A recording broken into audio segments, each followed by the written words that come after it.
Hello, welcome to my radio and television station, and I'm Cao Trí. Here comes local news. Yesterday, Prime Minister Phạm Minh Chính and U.S. President Joe Biden attended U.S.-Vietnam Summit on Investment and Innovation. Attending the conference were leaders of ministry, agencies, and 14 typical enterprises of U.S. and Vietnam.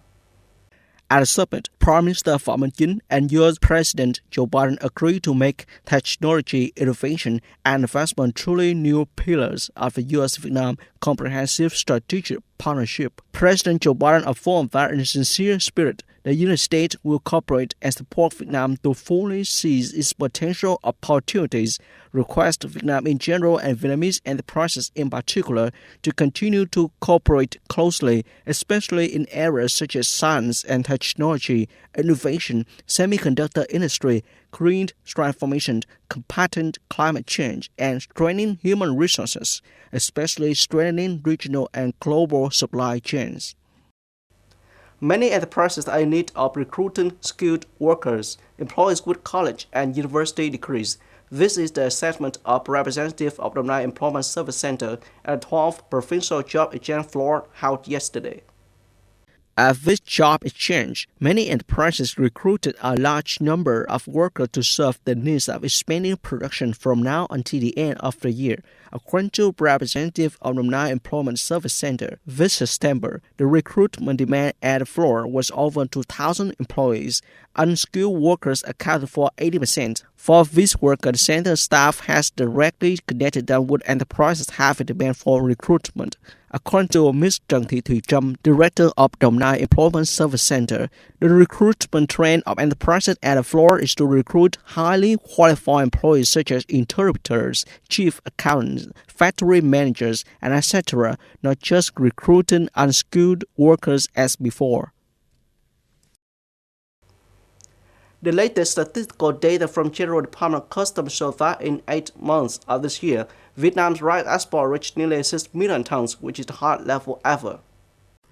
Vietnam's rice export in the past 8 months have increased by 20% in volume and more than 44% in value over the same period and have completed 80% of the yearly plan. However, data from Vietnam Food Association shows that in recent days, export rice prices have continuously dropped sharply to $15 per ton. According to enterprises, export rice prices have dropped due to the influence of price ceiling imposed by the Philippines, Vietnam's largest rice consumer.